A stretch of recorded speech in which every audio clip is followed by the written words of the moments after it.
Bayangkan negara Arab Saudi, sebuah negara yang mayoritas non-Katolik dan bagi umat-umat non-agama mayoritasnya generally memiliki sangat sedikit kebebasan beragama.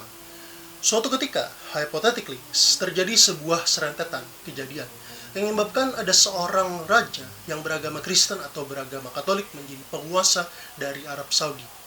Well, setidak mungkinnya cerita ini, mungkin kita akan bertanya-tanya, kalau misalnya hal itu terjadi, kira-kira apa yang akan berubah di Arab Saudi?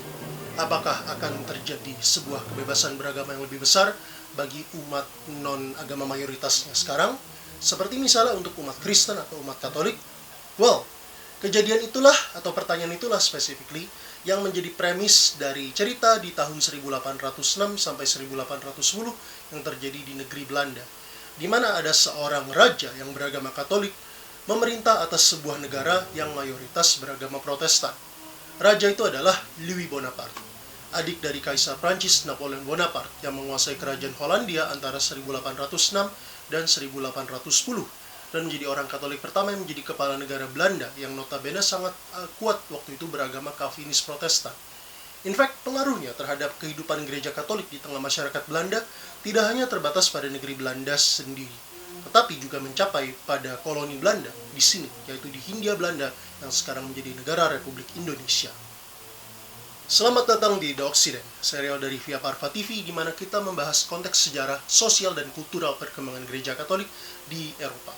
Dan pada episode kali ini kita akan membahas lebih dalam sebuah topik yang mungkin sudah kita pernah baca sepintas di buku sejarah ketika kita sekolah dulu, yaitu era Perang Napoleonik di Eropa dan kondisi Belanda serta imperium kolonialnya, terutama Hindia Belanda yang sekarang menjadi Indonesia, serta dinamika politik dan gereja di sana yang mempengaruhi perkembangan gereja Katolik di Indonesia hingga hari ini.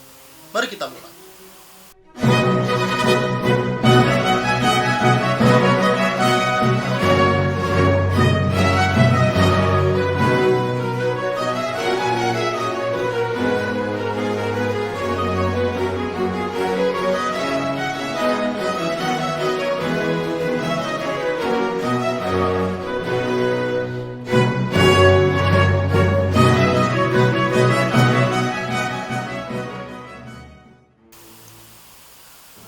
Cerita kita dimulai pada tahun 1795. 4 tahun sebelum terpilih sebagai konsul pertama Republik Prancis, Jenderal Napoleon Bonaparte memimpin sebuah invasi Prancis ke Belanda yang menumbangkan pemerintahan Republik Belanda pada saat itu. Republik Belanda lantas dibubarkan dan digantikan dengan Republik Batavia, sebuah negara yang praktis merupakan boneka dari Republik Prancis pertama yang telah berdiri 3 tahun sebelumnya. Kesuksesan invasi Napoleon tersebut tidak serta-merta karena kekuatan pasukan Prancis sendiri. In fact, waktu itu, negara Belanda sedang berada dalam situasi yang mengenaskan. Rakyat Belanda sedang marah dan melakukan protes besar-besaran atas kekuasaan Stadtholder Willem kelima dari Oranje yang dianggap otoriter. Republik Belanda sendiri juga berada dalam krisis militer, ekonomi, politik, dan juga yang lainnya yang cukup parah. Di satu sisi, mereka terdapat ada sebuah pertikaian dan juga perebutan kekuasaan antara dua faksi yang memperebutkan kekuasaan atas negara, yaitu faksi Oranjis yang mendukung sentralisasi kekuasaan di tangan jabatan Stadtholder dan faksi Patriot yang menginginkan pemerintahan yang lebih demokratis dengan prinsip-prinsip revolusi Prancis yang sedang terjadi kala itu. Militer Belanda sendiri sedang dalam kondisi yang kekurangan dana dan kemampuan untuk secara efektif mempertahankan negaranya sendiri. Sementara itu, peperangan dan konflik bertahun-tahun dengan kekuatan Eropa lainnya, bikin terutama dengan Inggris, telah menyebabkan ekonomi Belanda hancur berantakan. Ditambah lagi dengan semakin tidak efektifnya usaha dagang, serta maraknya korupsi dan praktik kotor dari perusahaan dagang Hindia Timur Belanda atau Verenigde Oost-Indische Compagnie (VOC) yang koloninya di Hindia Timur telah bertahun-tahun menjadi tulang punggung dari ekonomi Belanda.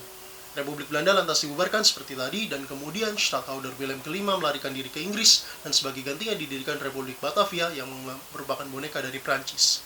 But spoiler, Republik Batavia tidak akan bertahan lama, karena kemudian pada tahun 1806, Napoleon menggantikan Republik Batavia dengan Kerajaan Hollandia. Kenapa? Karena dia ingin mengetatkan kontrol atas Belanda itu sendiri. Dan untuk memerintah Belanda, dia menunjuk adiknya, Louis Bonaparte, yang kemudian dikenal sebagai Raja Lodewijk ke-1 untuk menjadi Raja Belanda. Adapun tujuannya Napoleon itu seperti tadi karena keinginannya mengetatkan kontrol Prancis atas Belanda, dan secara umum negara-negara bawahan yang lainnya di daratan Eropa. Napoleon yang 2 tahun sebelumnya pada tahun 1804 telah menobatkan diri sebagai Kaisar Prancis sedang berada dalam konflik dengan Inggris yang memimpin koalisi anti-Napoleon. Untuk mencegah bantuan atas perdagangan yang diduganya dapat menguntungkan Inggris, maka dia mendirikan apa yang disebut sebagai sistem kontinental. Sistem ini basically melarang negara-negara yang berada di bawah pengaruh Prancis untuk berdagang atau berhubungan dengan Inggris. Embargo ini ditujukan untuk menghancurkan ekonomi Inggris yang memastikan ekonomi Prancis mendominasi di daratan Eropa. Terhadap para penguasa negara bawahan yang tak lain adalah saudara-saudarinya sendiri, seperti kakaknya Joseph Bonaparte sebagai Raja Spanyol, adiknya Jérôme Bonaparte sebagai Raja Westphalen, dan adik iparnya Joachim Murat sebagai Raja Napoli. Napoleon menginginkan mereka bertindak atas perintahnya dan mementingkan kepentingan kekaisaran Prancis di atas rakyat mereka masing-masing. But spoiler lagi, disinilah timbul masalah. Louis Bonaparte dalam sejarah mungkin seringkali digambarkan sebagai orang penguasa yang lemah, tapi studi para sejarawan akhir ini sebenarnya menunjukkan bahwa Louis cukup berhasil menjadi raja yang dihormati dan dicintai oleh rakyat Belanda. Hal ini membuatnya sering berkonflik dengan sang kakak, yaitu Napoleon Bonaparte. Kenapa? Karena sang kaisar Prancis menginginkan Belanda sebagai negara bawahan yang sepenuhnya melayani kepentingan Prancis saja. In his eyes, dalam matanya, Louis sebenarnya hanya menjadi seorang gubernur jenderal Belanda mewakili dirinya. Sementara itu, Louis memandang posisinya serius sebagai raja untuk menjadi pemimpin, pelayan, dan juga figur bapak dari rakyat yang diperintahnya. Dia menolak memasukkan Belanda ke dalam sistem kontinental. Sejak ekonomi negara tersebut sangat bergantung dengan perdagangan internasional, terutama dengan Inggris, dan bisa hancur kalau ikut maunya si kakak. As a matter of fact, sistem kontinental ini juga diakui oleh para sejarawan sebagai lebih banyak mudorotnya bagi ekonomi Prancis dan negara-negara bawahannya daripada keuntungannya, dan menjadi semacam bumerang bagi Napoleon sendiri. Dia kedua juga menolak untuk mengirimkan pasukan Belanda untuk bergabung dengan La Grande Armée dalam ekspedisi militer Napoleon. Dalam urusan pemerintahan sendiri, Louis kemudian mendapatkan kabinet yang kebanyakan menterinya ditunjuk oleh Napoleon sendiri. Tapi di sisi lain, dia lebih banyak untuk urusan yang bisa dia kontrol sendiri, menunjuk orang-orang Belanda asli ke posisi pemerintahan, dan bahkan meminta para pejabat Prancis untuk berbicara bahasa Belanda dan berlaku sebagai orang Belanda. Dia mempelajari bahasa Belanda dengan serius dan berusaha untuk menggambarkan dirinya sebagai orang Belanda daripada orang Prancis. Jadi kalau dia ketemu rakyatnya, who had hate? Ya. Sebagaimana dia bersikeras untuk dipanggil sebagai Ludwig daripada Louis. Semua ini membuat kakaknya kesal dan marah, tetapi membuat dia dicintai dan juga disayangi oleh rakyatnya sendiri. Ketika terjadi insiden ledakan bubuk Messio di kota Leiden pada tahun 1807, sang raja, yaitu Louis pribadi, turun ke lapangan untuk mengunjungi para korban dan membantu membersihkan sisa reruntuhan dari ledakan itu. Dan independensinya ini lantas kemudian berakhir ketika dia dicopot dari jabatan oleh sang kakak pada tahun 1811.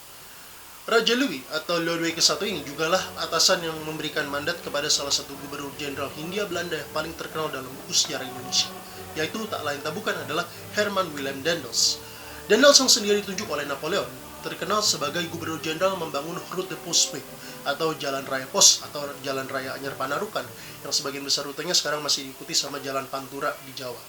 Dan dalam tulisan sejarah Indonesia, Daendels ini memiliki sebuah reputasi yang kurang enak, kurang harum, karena dia dianggap dengan pembangunan ini sebagai gubernur jenderal yang kejam dan juga tidak manusiawi. Karena banyak orang Indonesia yang meninggal karena kelelahan, penyakit, dan juga kelaparan yang diderita karena tidak dibayar gajinya juga. Walaupun sebenarnya dalam akhir-akhir ini juga mulai berkembang narasi alternatif yang menyalahkan korupsi dan kesewenang-wenangan dari para bupati dan bedana orang Indonesia yang ditunjuk oleh orang Belanda daripada orang Belanda sendiri. Jadi katanya yang korupsi itu adalah para bupati dan juga bedana orang Indonesia. But it's a matter of another fact gitu. But tahukah kamu bahwa Daendels adalah salah satu figur yang memiliki peran penting dalam sejarah Gereja Katolik Indonesia di hari ini? Apa hubungannya? Mari kita lihat. Sebelum kita masuk ke sana, kita perlu melihat terlebih dahulu lanskap religius dari Belanda dan juga koloni Hindia Belandanya pada era sebelum, sesaat, dan sesudah Perang Napoleonik di Eropa. Jadi sebelum reformasi Protestan, pada abad ke-16, Belanda seperti kebanyakan negara-negara Eropa Barat dan Utara lainnya merupakan negara yang bermayoritas Katolik dengan minoritas Yahudi yang signifikan. Belanda pada saat itu bukan merupakan negara yang merdeka, karena mereka merupakan bagian dari Kekaisaran Romawi Suci yang berbasis di Jerman. Negeri kincirang ini kemudian baru memperoleh kemerdekaannya setelah penandatanganan Perjanjian Damai Münster dengan mantan penguasa itu Kerajaan Spanyol pada 30 Januari 1648. Jadi, Republik Belanda pra-revolusi Prancis adalah salah satu dari sedikit negara di Eropa yang menganut sistem pemerintahan republik. Sesudah reformasi pada abad ke-16, Protestantisme perlahan mendapatkan pengaruh di negara tersebut. Dan pada akhir abad ke-17, Belanda adalah negara yang mayoritas penduduknya sudah beragama Protestan. Tapi versi Protestantisme yang berkembang di sini berbeda dengan di negara asal reformasi Protestan, yaitu di Jerman. Kalau di Jerman, kelompok denominasi yang dominan adalah Lutheranisme, yang sebagian besar ajarannya berasal dari Martin Luther yang sang reformator yang paling terkenal. Tapi di Belanda, yang dominan adalah Calvinisme yang kemudian diformalisasikan sebagai Gereja Reform Belanda. Calvinisme sendiri berasal dari ajaran Jean Calvin atau John Calvin, yaitu seorang reformator dari Prancis yang mungkin paling terkenal dengan doktrin predestinasi ganda serta eleksinya. Di samping juga ada ketiga sola scriptura, fide, dan juga gratia. Gereja Katolik, spoiler-spoiler, juga percaya akan predestinasi tapi berbeda dengan yang diajarkan oleh Calvin. Dan karena hari ini kita tidak akan membahas mengenai dogma lebih dalam, maka mungkin itu untuk lain kali. Jadi kita kembali lagi ke Eropa. Jean Calvin akhirnya harus mengungsi ke luar negeri. Dia tadinya orang Prancis, tapi dia mesti mengungsi ke luar negeri karena otoritas negara asal, yaitu kerajaan Prancis, itu mulai melakukan supresi dan juga penekanan terhadap kelompoknya. Dia specifically pergi ke Jenewa yang ada di Swiss sekarang, yang menjadi salah satu markas paling terkenalnya. Dan banyak pengikutnya, yaitu orang-orang Prancis Calvinis dan Walloon dari teritori negara Belgia sekarang kabur ke Belanda. Pengaruh penyebaran ajaran mereka bersama dengan penggunaan versi kekristenan baru ini untuk melawan kekuasaan Spanyol membuat Calvinisme kemudian menjadi populer di Belanda. Hal ini kontras dengan Lutheranisme yang meskipun berada dalam posisi tertekan juga di Kaisar Romawi Suci pada awalnya, yang waktu itu masih resmi Katolik, tetapi perlahan mulai identik dengan kelas penguasa. Dan kalau menurut beberapa sumber Protestan, kita tidak bisa menetapkan satu faktor atau satu hal yang membuat Calvinisme itu menjadi agama dominan di Belanda. Yang jelas adalah ada campuran kompleks dari faktor politik dan juga disiplin keagamaan serta diaspora yang bikin Calvinisme ini kemudian akhirnya menjadi denominasi yang dominan di Belanda. Terus sesudah Republik Belanda berdiri, negara tersebut pada awalnya tidak memiliki agama negara dalam artian sempit, itu sebuah gereja atau agama yang secara resmi diakui sebagai kepercayaan religius dari negara tersebut. Tapi in every respect, Calvinisme dalam bentuk gereja reform Belanda secara de facto telah menjadi agama yang didukung oleh pemerintah Belanda. Jadi secara de facto, walaupun tidak de jure, sebagai agama negara dari Republik Belanda tersebut. Misalnya, dalam urusan politik, hanya anggota gereja reform Belanda saja yang bisa diangkat sebagai pejabat petinggi pemerintahan. Sementara itu, gereja reform Belanda juga merupakan satu-satunya gereja yang secara resmi didukung oleh pemerintah nasional. Dalam artian para klerusnya digaji negara dan dana untuk pemeliharaan bagi organisasi, komunitas, dan struktur fisik dari gereja reform itu sendiri juga didukung secara finansial oleh negara Belanda. Dan dalam semua artian, oleh karena itu seperti tadi yang sudah kita bilang, de facto gereja reform Belanda, Calvinisme telah menjadi agama negara dari Republik Belanda. Walaupun demikian, Republik Belanda itu memiliki lanskap religius yang menurut standar Eropa zaman itu relatif toleran. Anggota komunitas religius minoritas, termasuk umat Katolik dan Yahudi, dapat hidup dengan bebas tanpa persekusi resmi dari pemerintah. Kendati mereka pun juga punya banyak halangan, seperti tidak bisa menduduki jabatan politik tadi, dipandang sebagai warga negara kelas kedua dan terkadang dilarang mempraktikkan agama secara terbuka. Seperti misalnya, contohnya untuk umat Katolik, ibadah seringkali harus dilakukan dalam gereja-gereja tersembunyi yang disebut sebagai Schulkirchen. Ini adalah gereja-gereja yang mereka dibangun di tempat yang tidak dianggap sebagai tempat umum, yang tentu saja dilarang oleh pemerintah Belanda. Seperti contohnya ada gereja yang ada di sebuah apartemen. Mereka tersembunyi dari luar secara langsung nggak kelihatan seperti gereja, tapi dalamnya itu adalah gereja. Salah satu contohnya adalah gereja rumah Ons Lieve Heer op Zolder, yang literally artinya itu adalah Tuhan kita di loteng, yang berada di 3 lantai paling atas sebuah rumah samping kanal di Amsterdam. Situasi semacam ini terutama terjadi sesudah deklarasi pada 20 Desember 1581 yang dikeluarkan oleh Stadhouder Willem van Oranje sang pendiam, penguasa Republik Belanda saat itu, yang melarang praktik agama Katolik secara terbuka dan berlebihan. Kendati demikian, banyak umat Katolik yang tetap setia pada imannya dan menjalankan kewajiban agamanya meskipun secara tertutup. Adapun beberapa tokoh Katolik yang terkenal pada era ini seperti contohnya Helena Leidekkers, putri dari seorang wali kota Arnhem yang terkenal dengan perlawanan atas larangan praktik Katolik terbuka dengan menggunakan mahkota mawar yang diasosiasikan dengan Bunda Maria dan kalung salib terbuka di umum. Ada Everard Meister, seorang penyair dan juga salah satu dari sedikit orang Katolik yang berhasil masuk ke dalam jajaran pemerintahan Republik Belanda. Dan tentunya pelukis terkenal yaitu Johannes Vermeer, yang terkenal dengan lukisan gadis beranting mutiaranya, yang meskipun terlahir dan dibaptis sebagai Protestan Reform, tapi kemudian menjadi Katolik ketika menikah dengan istrinya, Katharina Bolens. Iman Katolika lantas kemudian mendalami, mempengaruhi hidupnya, termasuk juga dalam lukisannya yang banyak memuat tema Katolik. Dan pun juga ada sebagian daerah di Belanda bagian selatan, seperti contohnya North Brabant dan Limburg yang masih mayoritas Katolik.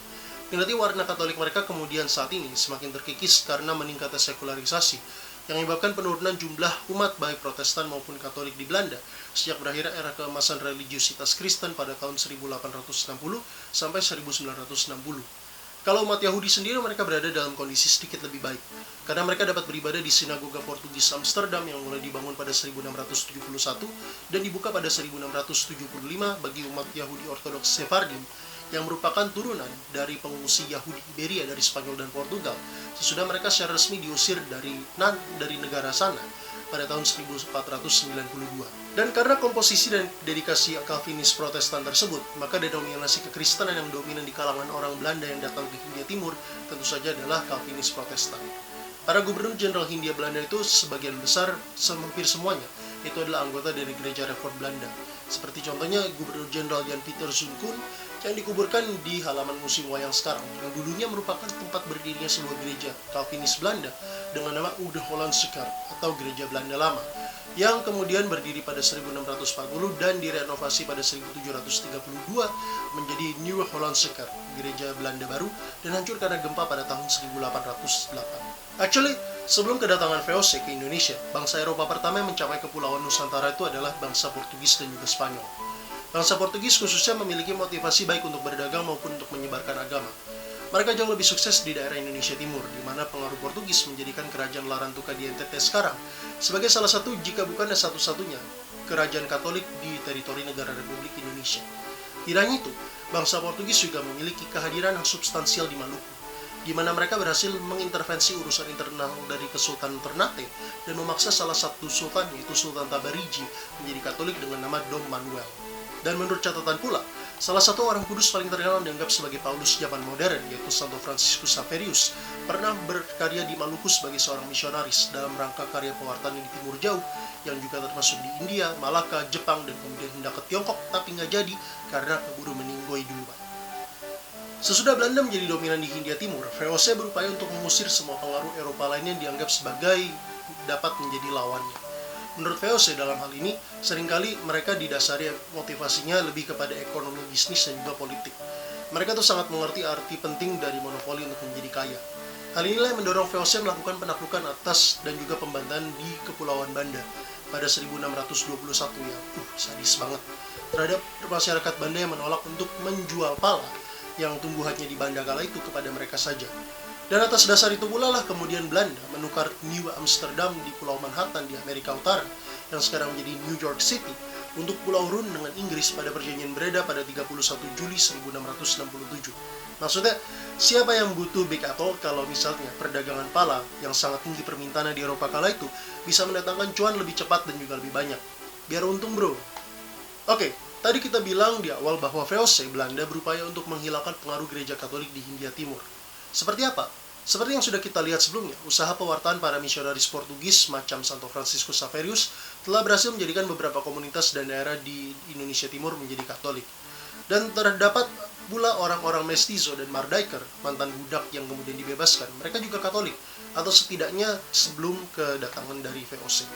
Sesudah VOC menjadi dominan, orang-orang ini diangkut ke Batavia dan dipaksa menjadi Protestan. Kalau kita tahu, daerah Kampung Tugu di Kecamatan Koja di Jakarta Utara, itu tadinya adalah perkampungan yang dipakai oleh VOC untuk menjadi tempat tinggal dari orang-orang ini. Tapi di sini motivasinya bukan masalah agama, bukannya karena mereka Protestan kemudian jadi antagonis dengan Katolik. Ini lebih kepada masalah ekonomi dan juga bisnis serta politik tadi itu. Belanda khawatir bahwa gereja Katolik dapat menjadi kepanjangan tangan dari kerajaan Portugal yang juga masih punya kepentingan di wilayah Hindia Timur. Oleh karena itu, menjadikan orang-orang ini Protestan merupakan salah satu cara yang paling praktis untuk memutus hubungan mereka dengan identitas dan juga budaya Portugis, serta menjadikan mereka lebih Belanda. Pada tahun 1695, De Portugese Buitenkerk atau Gereja Portugis, yang kini sekarang menjadi Gereja Sion, didirikan sebagai tempat ibadah bagi kaum Mardaiker sini, di luar tembok kota Batavia yang kala itu lebih terpusat di daerah utara, di Jakarta Utara guys. Tapi ini tidak berarti bahwa gereja Katolik sama sekali dilarang untuk beroperasi di Hindia Belanda. Boleh, tetapi sangat terbatas. VOC pada abad ke-18 masih memperbolehkan imam-imam Eropa untuk singgah di Batavia untuk melayani umat-umat keturunan Portugis dan juga beberapa pegawai VOC yang beragama Katolik pada saat itu. Meskipun, di luar itu, pewartaan iman Katolik secara terbuka itu masih tidak diperbolehkan. Hal ini selaras dengan kebijakan VOC. Kala itu mereka karena orang Belanda itu dikit jumlahnya pada saat itu di Hindia Timur, mereka berupaya untuk menggandeng dan juga mendalam dukungan dan juga loyalitas dari para penguasa lokal Indonesia yang beragama Islam. Sehingga kegiatan pewartaan yang mungkin dianggap sebagai kristenisasi yang dapat membuat para penguasa ini menjadi berbalik antagonis terhadap Belanda itu sebisa mungkin dihindari. Tapi di luar itu, VOC sendiri juga mereka tidak punya secara resmi dan cenderung nggak punya niat untuk menyebarkan agama Kristen versi mereka sendiri, yaitu Calvinis Protestan Belanda. Sekali lagi, motivasi kolonisasi Belanda itu jauh lebih kepada ekonomi, bisnis, dan politik daripada penyebaran agama seperti yang dilakukan oleh Portugal dan juga Spanyol. Ekonomi Hindia Timur sebagai koloni Belanda menjadikan Belanda sebagai negara yang meskipun secara teritori dan juga pengaruh awalnya kecil di Eropa, tetapi kemudian menjadi terhormat dan yang paling penting menjadi kaya. Karena pada abad ke-16 dan abad ke-17 ada yang terjadi yang disebut sebagai zaman keemasan Belanda atau Dutch Golden Age, di mana berkat hasil kekayaan yang didapatkan dari eksploitasi Hindia Timur tersebut, militer, pamor politik, ilmu pengetahuan, ekonomi, dan kebudayaan Belanda mencapai puncaknya. Sementara itu di Indonesia, pengaruh Belanda berarti bahwa gereja Protestan kemudian selanjutnya akan menjadi versi agama Kristen yang dominan di Hindia Timur. Ada sejumlah gereja Protestan besar di Indonesia yang dapat menelusuri akar mereka dari gereja Reform Belanda yang pada saat itu ikut hadir pada masa kolonial. Seperti contohnya, Gereja Protestan di Indonesia, GPI, Gereja Protestan di Indonesia bagian Barat, GPIB, Gereja Kristen Indonesia, GKI, dan Gereja Masehi Injili di Minahasa, GMIM. Fast forward kemudian pada zaman Raja Louis Bonaparte atau Ludwig I. Kenaikan tahta Raja Ludwig ke-1 kemudian membawa udara perubahan bagi umat Katolik di Belanda. Raja Ludwig yang beragama Katolik dan ingin membangun rasa persatuan di antara bangsa Belanda kemudian membuat sejumlah legislasi yang secara praktis mengemansipasi umat Katolik di Belanda. Sebelumnya, kendati dicurigai sebagai antek-antek baik kepausan maupun kerajaan Prancis, surprisingly, ada sejumlah sumber yang menuliskan bahwa umat Katolik di Belanda punya patriotisme yang tinggi bagi negara mereka yang secara semi-resmi Protestan Reform. Hal ini unik karena pada saat itu mengingat ada hubungan yang kuat dengan percampuran kuat antara politik, agama, dan juga rasa serta identitas kebangsaan di Eropa pada pra-revolusi Prancis. Jadi ada notion misalnya kalau Protestan itu Inggris atau Belanda, kalau misalnya Prancis, Spanyol itu ya Katolik gitu. You cannot be Reform Protestan Prancis atau you cannot be Katolik Inggris, seperti kayak gitu. Kebebasan beragama yang berakar pada pemerintahan ini kemudian akan dihormati oleh pemerintah Belanda selanjutnya di bawah monarki dinasti Oranje-Nassau yang berkuasa sampai saat ini.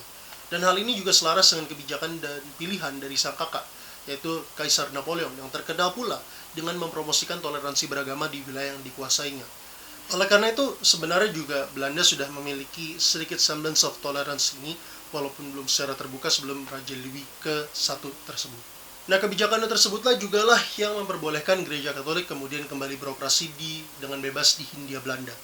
Pada tahun 1806, Daendels tiba di Batavia setelah melalui perjalanan panjang yang termasuk mengharuskannya berputar dahulu pindah kapal di Amerika, di New York, sebelum tiba di Jawa. Adapun instruksi utama yang dibawanya ialah untuk mempertahankan Jawa dari serangan Inggris yang telah bercokol di India kala itu. Dan untuk itu, dia memulai proyek pembangunan fisik dan reformasi pemerintahan besar-besaran untuk memperkuat aparatur resmi dari infrastruktur Hindia Belanda untuk menghadapi ancaman tersebut. Dan setahun kemudian, pada tahun 1807, Tahta Suci memperoleh izin dari Raja Ludwig I untuk kembali mendirikan struktur gerejawi di tanah Hindia Timur. Gubernur Jenderal Daendels kemudian atas perintah sang raja memperbolehkan para misionaris berkarya di Hindia Belanda, dan gereja Katolik buat dibangun. Pada tahun yang sama, Tahta Suci memisahkan teritori gerejawi Hindia Belanda dari teritori pastoral prefektur apostolik Kepulauan Samudra Hindia yang berbasis di Réunion, sebuah pulau di Samudra Hindia di timur Madagaskar yang sekarang merupakan departemen seberang laut Prancis. Hindia Belanda dijadikan prefektur apostolik Batavia sendiri yang bermarkas di Batavia, dan ibu kota Hindia Belanda pada saat itu yang sekarang menjadi ibu kota Jakarta. Dan imam pertama yang sampai ke Hindia Belanda ialah Romo Jacobus Nelison dan Romo Lambertus Prinsen yang mendarat pada 4 April 1808. Romo Nelson ditunjuk sebagai prefek apostolik pertama dan sesudah meninggal pada 1817 diteruskan oleh Romo Prinsen yang menjabat hingga 1830. Dan menyusul pada tahun 1810, Gubernur Jenderal Daendels memberikan tempat di Gang Kenanga Utara di daerah Senen sekarang sebagai tempat berkumpul dan ibadah pertama secara tidak resmi gereja Katolik pertama di Batavia sejak terusirnya bangsa Portugis. Pada 6 Februari tahun yang sama, pemerintahan Dendels mengeluarkan peraturan untuk pelayanan gereja yang mengalokasikan kuota kepada masing-masing wilayah, yaitu Batavia dan Waltevreden sebagai ibu kota Hindia Belanda, Semarang, dan Surabaya untuk memperoleh kuota pendeta Protestan dan juga imam Katolik masing-masing sesuai jumlah umat agar mereka dapat terlayani dengan baik. Sayangnya, Jawa pun akhirnya jatuh ke tangan Inggris pada tahun 1811. Namun bahkan di bawah pemerintahan kolonial Inggris antara 1811 dan 1816, kebebasan beragama bagi umat Katolik ini tetap dihormati. Para sejarawan mengatakan bahwa ini ada pengaruh dari penerangan dan juga paham liberal yang mulai berpengaruh di kalangan pemerintah dan juga aristokrasi Inggris pada saat itu. Kendati Inggris pada saat itu merupakan negara yang secara resmi masih Protestan dan juga merupakan salah satu pemimpin dari koalisi anti Napoleon yang sebagian besar berhaluan konservatif di Eropa. Dan ada juga sejumlah legislasi anti-Katolik di Inggris yang sendirinya tidak akan dicabut sampai awal abad ke-20. Dendels yang sampai titik tertentu dapat dikatakan sebagai Bonapartis atau pendukung ide Napoleon Bonaparte, atau lebih tepatnya Francophilia, pencinta hal-hal yang berbau Prancis, sebagai gubernur jenderal terlama dari Hindia Belanda ketika berada di bawah pengaruh tidak langsung dari Prancis tersebut, juga berperan dalam menguatkan dan juga mengenalkan ide-ide revolusi Prancis lainnya ke Indonesia. Termasuk salah satunya sistem hukum sipil Romawi Belanda, campuran kontinental ala Napoleon sendiri, yang sampai sekarang masih menjadi prinsip dasar dari hukum negara Republik Indonesia. Inggris kemudian akan menyerahkan kembali Jawa dan Hindia Timur kepada Belanda pada 1816, sesudah selesainya Perang Napoleonik. Para raja dan ratu Belanda dari dinasti Oranje-Nassau, meskipun beragama reform Belanda tadi itu, mengambil kebijakan kebebasan beragama yang liberal dan juga progresif, termasuk menghargai kebebasan beragama umat Katolik dan juga memperbolehkan umat Katolik untuk kembali mempraktikkan kepercayaannya secara terbuka di muka umum. Kalau di Belanda sendiri, pada tahun 1887 misalnya, Gereja Santo Nikolas yang terletak di pusat kota Amsterdam selesai dibangun, dan sekarang menjadi katedral dari Amsterdam. Setelah saat itu, umat Katolik Amsterdam kemudian beribadah di gereja tersebut, dan gereja rumah Ons Lieve Heer op Zolder tersebut tidak digunakan secara reguler sejak 1888. Dan pada tahun 1830, umat Katolik di Indonesia memperoleh tanah untuk membangun gereja Katolik pertama di Batavia. Sejak 1835, 5 tahun sesudahnya, para klerikus Katolik yang melayani di Hindia Belanda kemudian mendapatkan dukungan secara finansial dari pemerintah kolonial. Dan di bawah perlindungan dan dukungan ini, gereja Katolik melebarkan sayap misinya di bawah Indonesia. Tidak hanya dengan kegiatan ibadah, tetapi juga dengan karya pendidikan lewat sekolah seperti Santa Ursula Pos di Jakarta Pusat, Pangudi Luhur Panlit di Jawa Tengah, rumah sakit seperti Sin Carolus di Jakarta, dan juga Panti Rapi di Yogyakarta. Pada 1841, Prefektur Apostolik Hindia Belanda atau Prefektur Apostolik Batavia ini diangkat menjadi Vikariat Apostolik Batavia.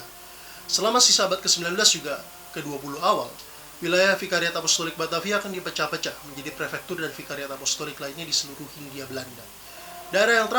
Dua yang terakhir adalah pada tahun 1940, ketika bagian tengah dan timur Pulau Jawa dijadikan Vikariat Apostolik Semarang dengan prelaat pertamanya Monsignor Albertus Sugio Pranoto SJ, yang terkenal sebagai uskup pribumi pertama di Indonesia, dan pada tahun 1948 ketika Prefektur Apostolik Sukabumi didirikan. Pada tahun 1960, para prefek dan vikar apostolik seluruh Indonesia menulis kepada Tahta Suci menyatakan siap dan meminta agar Tahta Suci mendirikan hierarki gereja independen di Indonesia.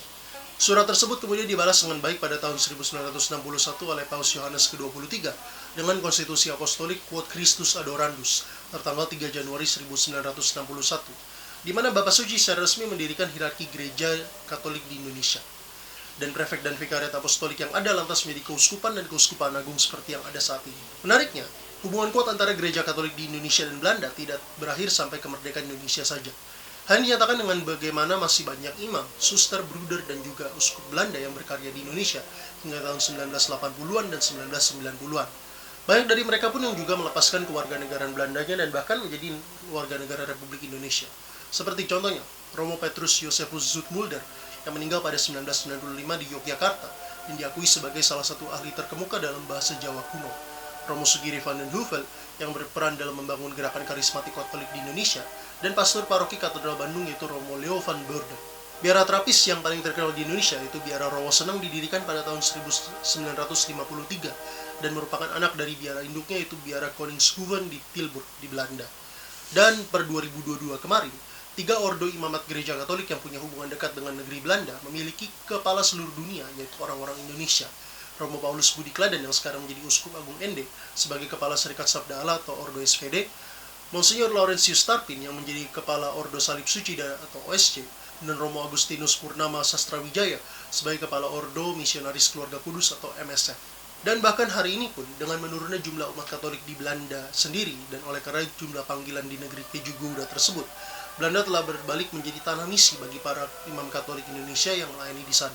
Hal ini berbalik dengan keadaan pada masa-masa terdahulu, di mana para imam dari Belanda seperti Romo Frans van Lith, Monsignor Petrus Johannes Willikens, dan Monsignor Andreas Petrus Cornelius Sol datang sebagai misionaris melayani di Indonesia. Maka dapat kita lihat bahwa pada era kolonial Belanda lah, Indonesia merupakan salah satu periode paling berpengaruh dari gereja Katolik di Indonesia hari ini.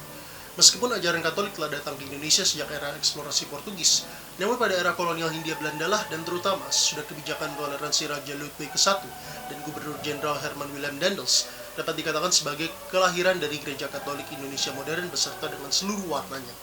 Benih yang ditaburkan dan akar yang bertumbuh pada masa ini jadi tombak berdiri dan juga penentu warna gereja Katolik sampai pada masa ini sebagai sebuah institusi keagamaan yang sosial dan juga berperan aktif dalam kehidupan bermasyarakat dan bernegara Republik Indonesia.